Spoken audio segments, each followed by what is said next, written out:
I feel like college was both like 2 years ago and 200 years ago. I think that's anyone aging though. I feel all of my ages every single day at some point in time.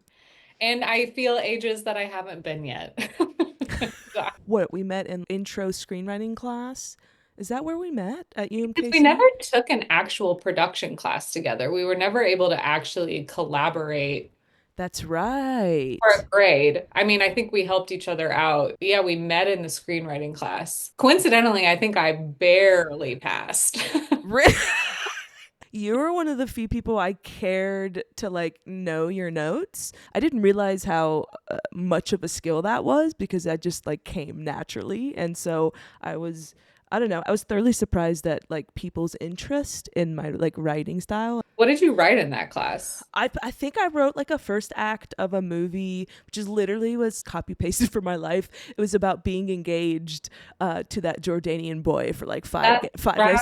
right. Remember, it opened with us in a utility closet with like the photographer pulling down a backdrop, making us prom pose next to Yeah. a bucket of mops. Yeah, that's a lot better than what I wrote. Yeah. Anyway, I remember like good old Mitch Bryan, the last page, he just like drew a giant smiley face and it was like, keep writing. I'll have him know that I didn't write sense. We No, we submitted, tried. Yeah. yeah, we submitted to some like HBO writing competition together. I remember exactly what we wrote. And to be fair, I just want to go back. I just want to like redeem myself a little bit. The reason I barely passed that class was because I couldn't decide. I think I was writing three separate projects at once. And Mitch Bryan was like, all of these are like medium to good, but would be better if you just could please pick one to stick with. And they were between like some sort of really intense Southern racial melodrama and like a kind of mockumentary about a pet store. What we were writing and what I think actually the project that came out of what we were writing for was Insecure. Oh You're right. yeah. I think, which makes me feel better that we Oh, didn't win. oh shit.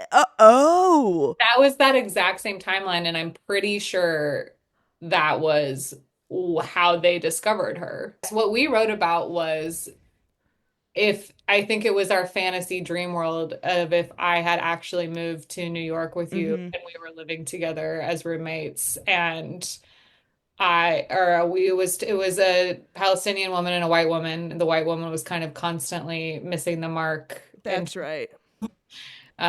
pushing you to assimilate and not, but also simultaneously like trying to lean into your cultural practices and flubbing it a lot. But you have evolved, like, so you were at such a completely different place culturally. All of these like memories coming flooding back. I guess it's been over 10 years and we've like Yeah. both individually done a lot, and it feels like we've been running in a hamster wheel to eventually get to the spot where like we could work on something together. Yerham very much feels like a cultivation of like all of our experiences and us doing exactly what we were meant to do. I still feel like we should revisit that pilot someday because I agree.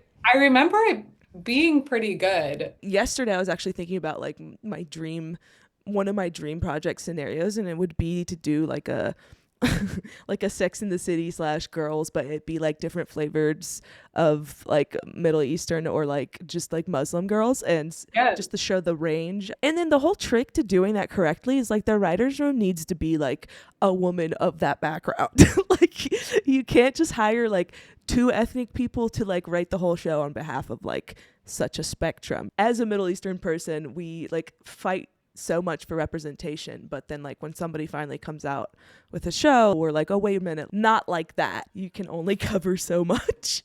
Their work is about their specific experiences. Well, I remember like a canon moment in my head that stuck with me was we didn't get into a fight about it, but I remember there was like a romantic scene between the Mm-hmm. Palestinian woman and I can't I think it was a white kid that was pursuing Yeah, and yeah. I wanted there to be like a kiss at some point. And you were like, I cannot show that on screen. Like, it's just, it's not going to happen. Like, it can't. And I was like, really pushing. And That's it so funny to me now. Khitam, we have to show like have to, you were like, no, I'm not doing it. But I do feel like um it was a moment for me in realizing like you can have moments mean things outside of like what our Western brains are used to Yeah. seeing. Yes, maybe you would be willing to show things like that now. I do feel like at the time it was yeah, like it was this moment for me of like, okay, well then we're gonna have to like get creative. Um, and I think we resolved it well and we didn't put the kiss in. And I think that was probably the right choice, but it Yeah. was fun troubleshooting that. But Y- to your comment in the writer's room, like I would have been like, make them kiss. It's funny with the Yerham, there's like obviously like my mom's gonna give me shit for my leg sticking out of the bathroom without any like pants on. And you know, I don't know. There's like moments of that of like, okay, mom, go ahead and give me shit. There are bigger things for us to worry about and for Alla to focus on than my kneecaps hanging out. I'd be lying if I even said I am even thinking about what people are gonna say at this point. Crazily enough, some of this will be like you know, a little risque for some people, and like I don't know. It's not my role to appease everybody. Julie and I like technically co-directed Yerham, because I mean I was wearing so many hats that I don't think I could have done it justice without having like you do this with me. Mainly because I'd never been on screen before. Having your eyes on monitor, and I feel like you brought every scene to life, like what a director does, like, you know, on set between, you know, telling my brother to like pick up my niece, or like having my sister like, you know, move around cups to start the scene. It was like all little moments like that I didn't have the capacity to be like thinking about. Now begun unpacking how well we worked together. And I think because we come from such different like backgrounds, but we still hold the same like morals and values, I think we're able to intertwine in like a really beautiful way. Obviously we love each other. You're like a sister to me at this point in my life. But what made you like actually want to be a part of this project? Well, first of all, thank you. And I'm very, very honored to do this with you. And it was a really beautiful experience. I think my universal why I wanted to do this is because I think in my own selfish way, I've been struggling to see my place in the world as a director, as a white woman, and as a storyteller, and like what that means right now, and where, and if there is even like room for that, and if that's Mm-hmm. like what's important to hear. And so I feel like the opportunity to be a platform and a container and to help usher your story into the world was what made my heart feel really good and feel like where I was supposed to be. Mm-hmm. I think the real answer is yes, you are my family, you are my dear friend. And if you had asked me to be a PA on set, I would have done.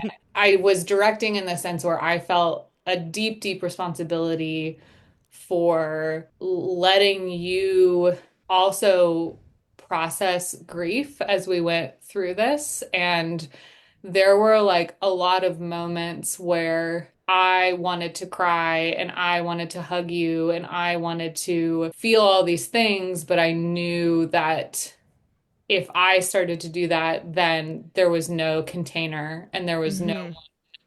holding everything.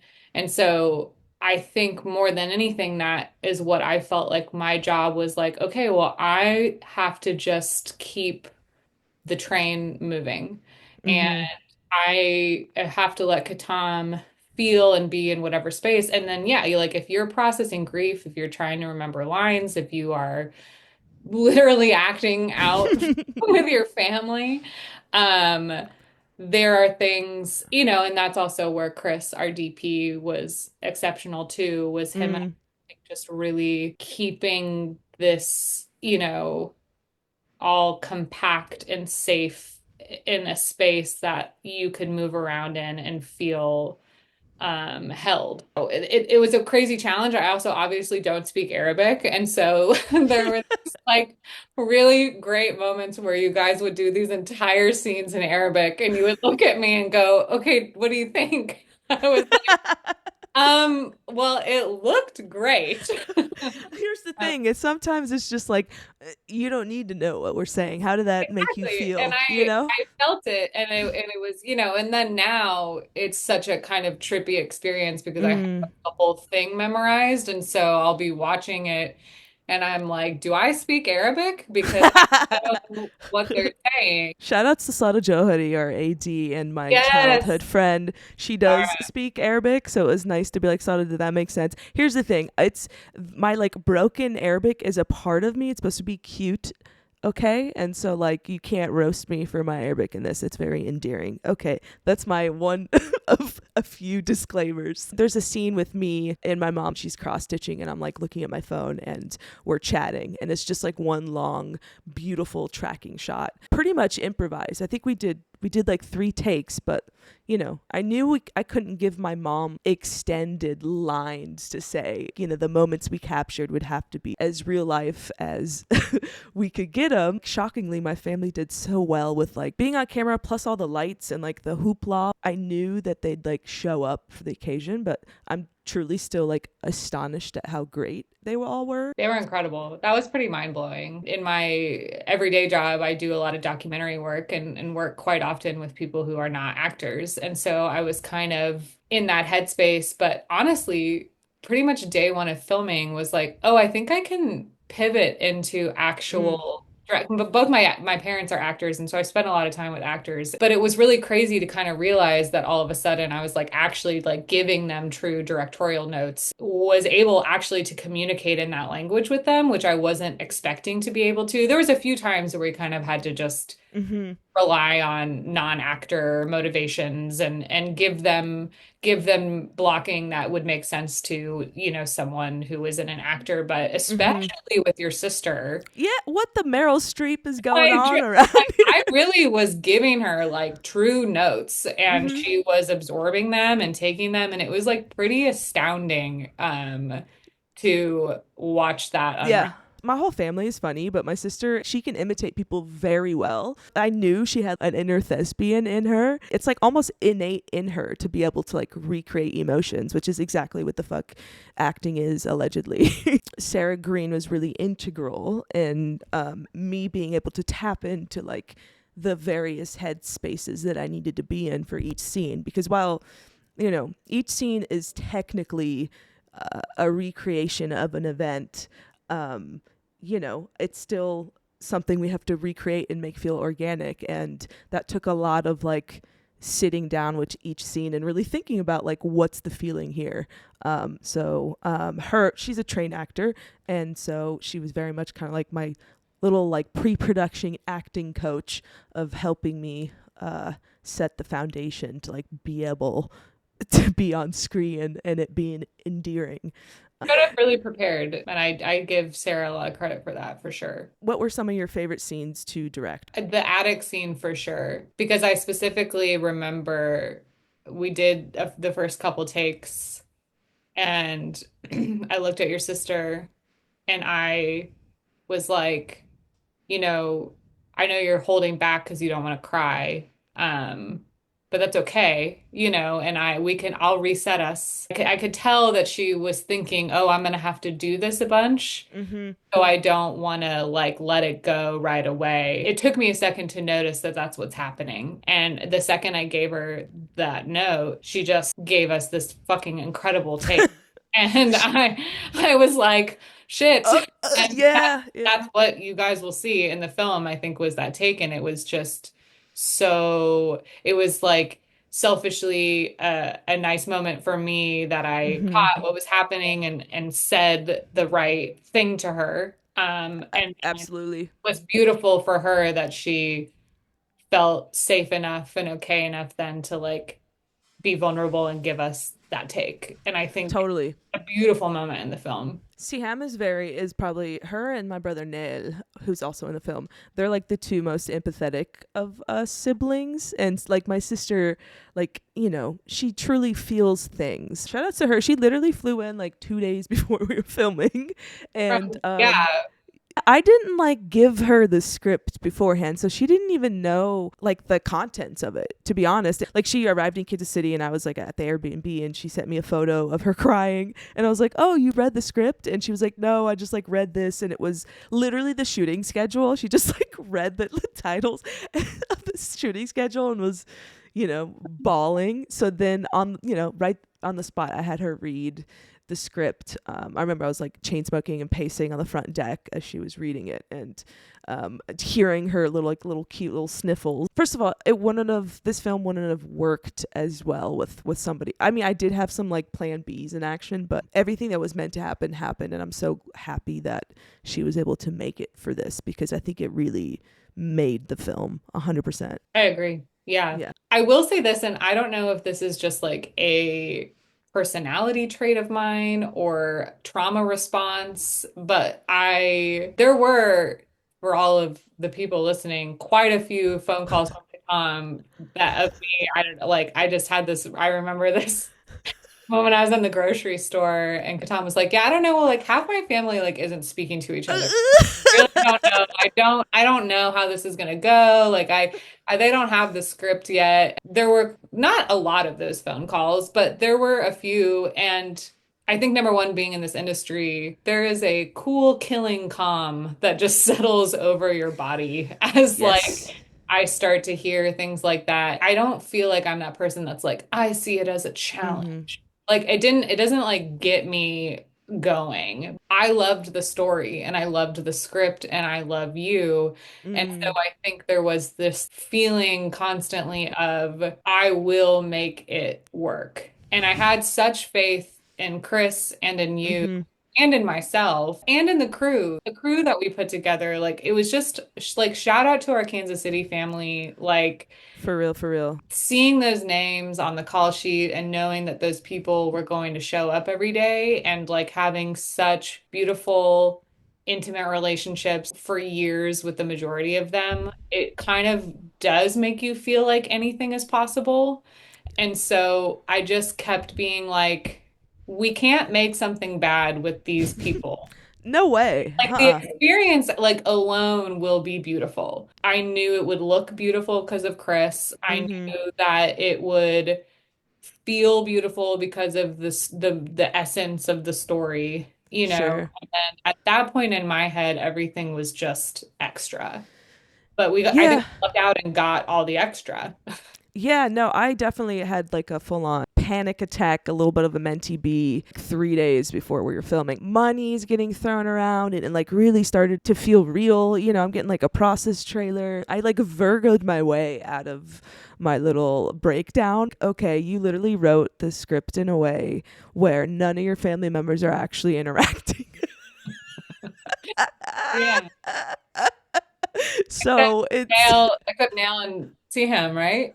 yeah, I just kind of like let go and let God, as in like God, but also like the team. I mean, there's literally nobody I trust more but by my side than you. And Chris's eyes, like, incredible. Zero doubts that the film would at least look gorgeous. Pieces kept falling in place that like made me feel more encouraged to do it, even though I really didn't feel ready, to be honest. I don't know that I ever would have felt ready to do a project like this. Easily one of the most creatively like fulfilling experiences I've had to date. It felt special, and it is special. I'm just like really warm and fuzzy about it all. I am too. My perspective switched on creating things. Shout out to Courtney Hopkins, who was an incredible producer and filmmaker. But we were just talking about art. I think I said something along the lines of being with someone who looked at a piece of art and they're looking at fucking art and the Guggenheim and they say something to the respect of like, I could have done that. And because it's like a line or whatever. Yeah. And so I was recounting the story to Courtney, and she goes, "Yeah, but they didn't." That just hit me. Felt that in my bones about creating. It is this, oh, like it hurts because it's so like big inside of you. Hmm. And then you make it. When it's out of you, it feels so small, but like you Hmm. still made it. Think that that's hard to get that person out of my ears being like I could have done that. And the thing is like you did. And that's so big. It's huge. I try not to get annoyed at people who are like, I have an idea. I was like, great, go do it. Maybe because I don't know, I am a go do it type girl. Everybody has ideas. It's like, it's the matter of doing it that's like the hard part. Rick Rubin, in his like latest book, he mentioned something about how creative ideas are like frequencies that are always floating around. And it's like, you know, you either tune into it and you do it or somebody else will. I don't know. Something was like, if you don't do this now, like someone else will. Yes, you were having a mental breakdown. There was this part of me that was like, over my dead body, are we not doing? Like, this has been put in motion. I am the queen of big ideas that never happen. So I felt so strongly about helping actually usher this one into existence. I was like, this has to be done. Yep. And I think that was that kind of like quiet killing calm that I was like, we must do it. Did we have any technical difficulties on set? I just knew if anything came up like regarding the schedule or time, like between you, me, and Chris, we quickly were like, we can cut this, and that. But Yeah, we it's were killing our darlings like very, very easily. It was the winter still in Kansas City, so I mean, we were still fighting light. we filmed in an actual cemetery at like, you know, at my brother's actual grave, and so the emotions that were being captured were like real, and I could tell it was like really, you know, being absorbed by the crew. It felt like catharsis amongst us all, grieving whatever it is, you know, in our lives that we're grieving. That was really sweet, and I'm almost glad that I was able to have them witness my big cry moment in the alley, because at first I was like, Jules, just me, you, and like Chris. Yeah. And then I remember I walked down there and like 5 minutes before we were gonna do that, and I was like, you can send them all. The whole city could have like showed up, and I Yeah, still you had the stills photographer stand like yo, if you can yeah. I on was like, I said, let's do it, like full send. I honestly didn't know how that was gonna go. I knew something was gonna happen, but I didn't know how hard it was gonna come out of me. And I love that you and Chris just like trusted the process.